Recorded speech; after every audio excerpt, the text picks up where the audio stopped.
Oke guys, kita habis ganti baju dan istirahat dulu sejenak karena Dapa lagi haus. Mau minum cucu dulu Dapa. Sore-sore itu di sini sejuk guys. Sini banyak gazebo dan dipenuhi dengan apa ini?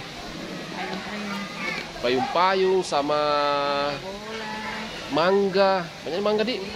Mangga di. Banyak wisata kebun, otomatis iya. banyak kebun. Banyak sekali sini kebun-kebun. Jadi sejuk. Sejuk. Pada sore-sore wah, mantap guys. Ini sore sekitar jam berapa nih sekarang? 4:30 kapan? 4:30. Habis susu Dapa kita langsung cabut guys. Capek kok dong anak. Capek dah. Woi, haus sekali Dapa, haus sekali. Haus sekali Dapa. Mantap. Wisata ini buka setiap hari dan di sini juga bisa bisa nginap. Bisa berenang, bisa makan-makan, bisa bakar-bakar. iya. Dan tiket masuk berapa lagi? Hari biasa Senin sampai Jumat 15.000. Untuk terus? hari Sabtu, hari Minggu dan hari Raya 25.000. Untuk anak-anak di bawah usia 2 tahun gratis. Mantap. Oke, Dapa. Ini Dapa lagi bersantai di sore hari. Sebelum kita pulang kita mau foto-foto dulu guys, baru kita cabut.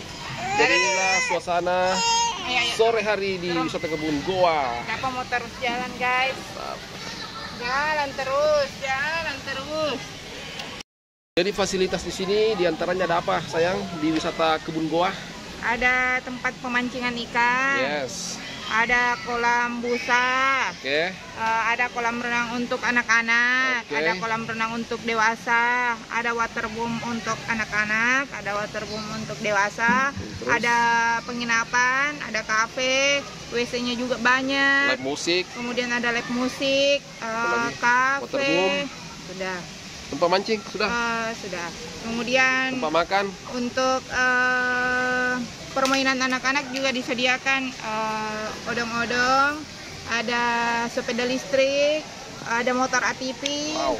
Kemudian untuk waterboom dan kolam renang disediakan ban untuk disewa, ada yang untuk anak-anak dan ada untuk yang dewasa. Semua itu ada yang gratis, ada yang free, ada yang berbayar. Oke guys. Oke, mungkin itu aja yang kita bisa liput hari ini. Sampai ketemu di wisata selanjutnya. Saya kira ucapan Assalamualaikum warahmatullahi wabarakatuh.